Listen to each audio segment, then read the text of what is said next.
This next one is courtesy of inallkindsofweather.com, and that's Florida. Florida's schedule. On their schedule, the games that have orange on the left are home games. The games that have blue on the left are away games. So they start the season off hosting Miami. Then they host Samford. Then they host Texas A&M. Then they go to Mississippi State. They host Central Florida. Then they go to Tennessee. They host Kentucky. Then they have in Jacksonville against Georgia. Then they go to Texas. Then they host LSU and host Ole Miss. Then they finish their regular season by going to Florida State. Now, we have been saying for over a year. I mean, I think the first time we said this was like last April or May. We've been saying for over a year that this is going to be the toughest schedule in the history of college football. And I still believe it is. This is an incredibly difficult schedule. I do not envy Billy Napier. This is going to be just brutal on any team. So, Rustin, what do you predict for a record for Florida? Yeah, I've got Florida going 5-7. I think at best they're 6-6.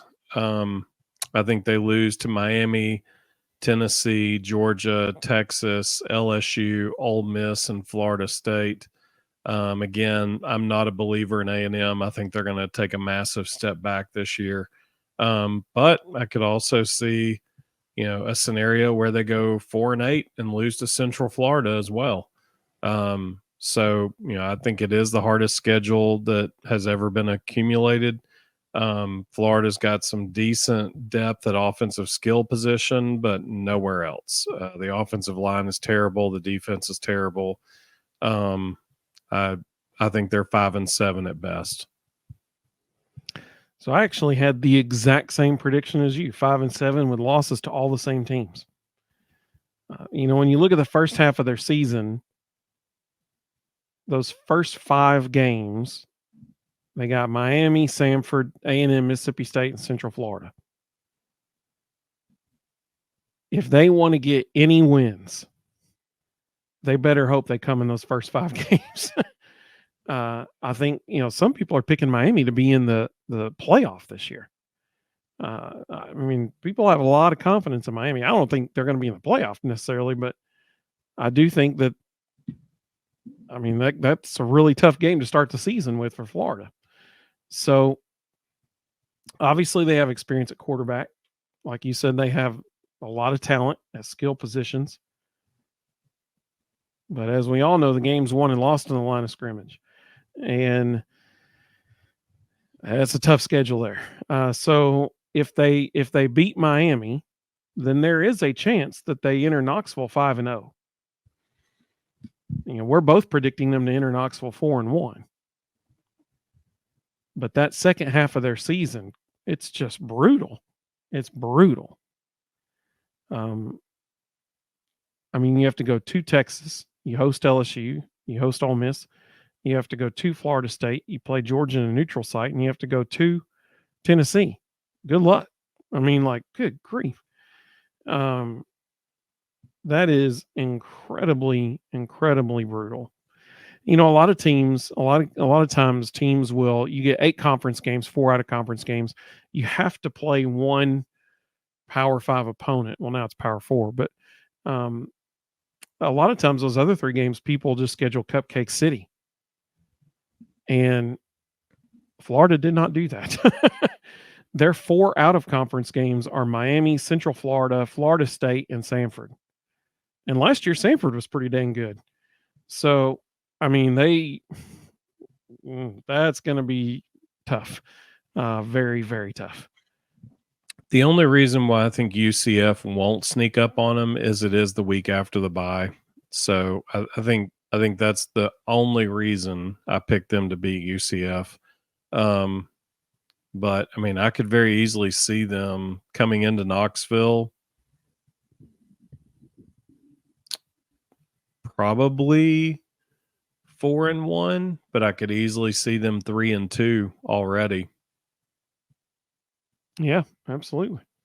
I mean, if they want to win some games, they better steal some in that early part of the season. That's the bottom line, because that second half is just a murderer's row. It's just brutal. It's brutal. Oh, after that second bye week, they're going 0-5. Like it's not exactly. It's not going to be close. They're going to get killed all 5 of those games. Herb said, so the loser of Florida Miami game, their coach is leaving the town. Definitely going to be put on the hot seat immediately after that one. Yeah, whoever loses. If Mario Cristobal loses that game, yeah, he's squarely on the hot seat because he should have no problem beating Florida this year. Sam said Florida will be better than a lot of people are saying. There are a lot of people talking about exactly what you're saying, Sam. There's a lot of national analysts who think they'll be good because of the talent they have. It's just that schedule is so tough. I don't buy it. I keep saying, show me what talent. Their secondary is depleted. Their linebacker core is completely unproven. They've got a couple of decent defensive linemen, but there's no depth. Their offensive line is terrible. They've got some skill kids, and they've got a quarterback that could be decent, but he ain't going to be decent if the offensive line can't block anybody. So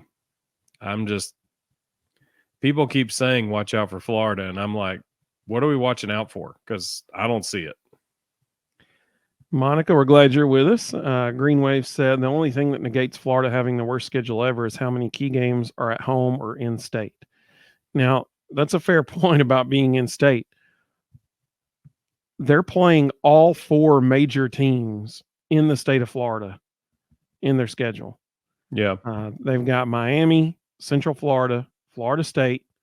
Well, I mean, they're the 4th. So they're playing the other 3 major schools in their state, in their schedule. So they're not shying away from competition. I'll give them that.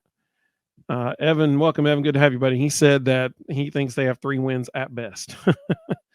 I think they sneak out more than that, but it's going to be tough for sure. Sam made a good point. He said if they have injuries early, they're in trouble for sure. Because I mean, they ain't making it past that second half. Tony, welcome, Tony. Good to have you, buddy. He said Texas A&M, Kentucky may win 7 games. Florida wins 6 games. I think that's fair about Florida there. Sam said, I'm glad they have Mississippi State prior to us so that we can better see weaknesses. Agreed. Absolutely. Carl. Carl said, go Gators. Hey, Carl, you're in Gator country down there, aren't you? I'm pretty sure Florida. I'm pretty sure Carl's from Florida. He said, wish the Gators could have played South Florida. Brent said, as much as I hope they keep him, I think Billy Napier's fired before the end of the season. Yeah, I mean, especially